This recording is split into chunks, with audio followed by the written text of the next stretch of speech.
दुनिया के सबसे बड़े झूठ के पीछे जो सच छुपा है, आज हम उस सच को आपको समझाने की कोशिश करेंगे। ये सिर्फ एक न्यूज़ नहीं, ये एक तस्वीर है जिसमें इस दुनिया का चेहरा नजर आएगा। मिडल ईस्ट से लेकर साउथ एशिया तक आग अभी भी लग रही है और अमन का नज़ारा भी वही लोग ले रहे हैं। और आज हम बात करेंगे गाजा, तालिबान और पाकिस्तान तक, और बीच में डोनाल्ड ट्रंप का वो स्मार्ट गेम जहां हर मुल्क उसका मोहरा बन रहा है। सबसे पहले बात करते हैं गाजा की, जहां सीज फायर तो लग गया है लेकिन अमन अभी भी दूर है। ट्रंप के प्लान से जो टेम्परेरी वॉर स्टॉप हुआ था उसका पहला चरण लागू हो चुका है, लेकिन असली हालात अभी भी खतरनाक हैं। होस्ट जेस्ट की अदला बदली हुई पर कई लोग अभी भी मलबे के नीचे दबे हुए हैं, लेकिन जो लोग बच गए हैं वो भी मौत के साए के नीचे जी रहे हैं। इजराइल के हमलों ने गाजा को कब्रिस्तान बना दिया है, जहां जिन गलियों में बच्चों की हंसियां गूंजती थी और आज उन्हीं गलियों में बच्चों की चीखें और दर्द भरी आवाज़ें गूंज रही हैं। इजराइल का कहना है कि हमस ने कुछ होस्टेजेस छुपा रखे हैं और जब उनका पता चलता है वहां पे बम गिरा दिया जाता है। रिजल्ट, अपने ही लोग अपनी ही गोली से मर गए। तुर्की ने अपने 81 रेस्क्यू मेंबर्स भेजे हैं ताकि मलबे के नीचे बचे हुए लोगों का जिस्म निकाला जाए, लेकिन जो वहाँ पे अभी देखा जा रहा है वो इंसानियत के लिए सबसे बड़ा सबक है।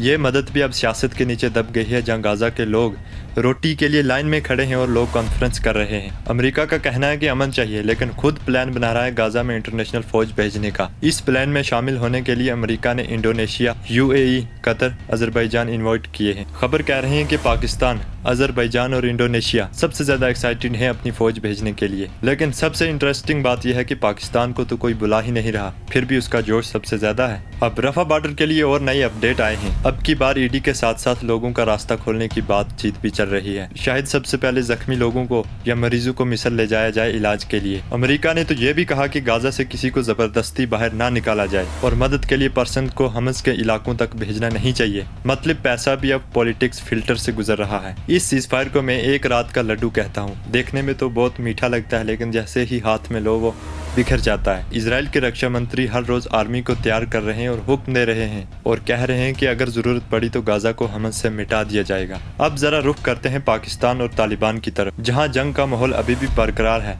और बॉर्डर्स पर गोलियों की आवाज सुनाई दे रही है। कभी पाकिस्तान स्ट्राइक करता है और कभी तालिबान जवाब देता है। आज सुबह रिपोर्ट्स आई थी कि तालिबान ने पाकिस्तान के कुछ बॉर्डर पोस्ट पर हमला किया है और कुछ खबरें तो ये तक कह रही थी इसी के हेडक्वार्टर पर भी अटैक किया, लेकिन ये अभी तक कंफर्म नहीं है।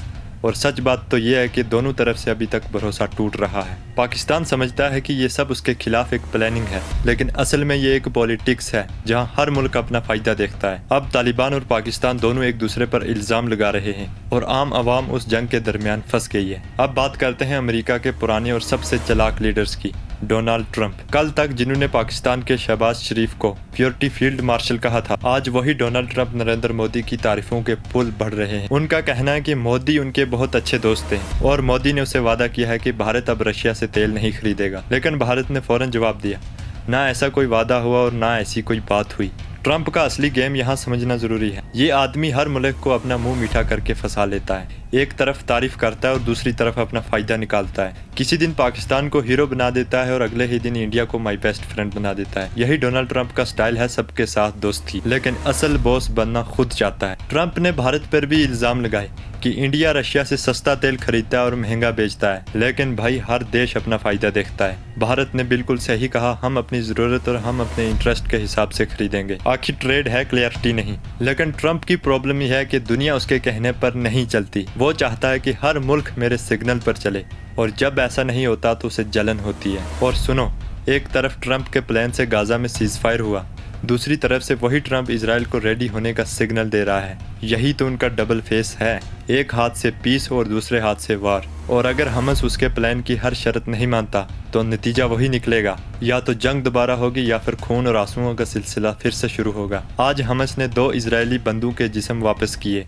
2 साल तक उनकी बॉडी गाजा के अंदर रखी गई थी। इजराइल ने उनकी पहचान कर ली गई है और कहा गया है कि ये बॉडी 7 अक्टूबर 2023 में अटैक के दौरान मारी गई थी। 2 साल तक मलबे के नीचे पड़ी रही और आज वापस आई। सोचिए जरा कि ये जंग कितनी गहरी गाव छोड़ जाती है। इंसान सिर्फ मौत से नहीं मरता, वो याद भी छोड़ जाती है जहां दुनिया कभी भूलती नहीं। अब दुनिया भर के लीडर्स मीटिंग कर रहे हैं और कह रहे हैं अमन चाहिए, लेकिन किसी के पास असली सोल्यूशन नहीं है, क्योंकि हर कोई अपने फायदे के हिसाब से पीस चलाता है लेकिन इंसानियत के हिसाब से कोई सोचता नहीं। ये दुनिया की सियासत का चेहरा है, जहां इंसानियत सिर्फ एक वर्ड है और पावर ही असली इबादत है। डोनाल्ड ट्रंप, जिसे लोग तारीफ के जरिए अपने मुल्कों को उससे फंसा देते हैं और फिर वही जल उन पर भी घूम जाता है। आज मोदी की तारीफ कल किसी और की, लेकिन असल में ये सब उसका पॉलिटिकल चेस का मोड़ है। इस वक्त दुनिया की हालात इसी चेस बोर्ड जैसी हैं। हर मूवी के पीछे एक गेम और हर गेम के पीछे एक खामोशी से प्लान। फिलहाल तो दुनिया देख रही है कि गाजा का सीज फायर कब तक टिका रहे।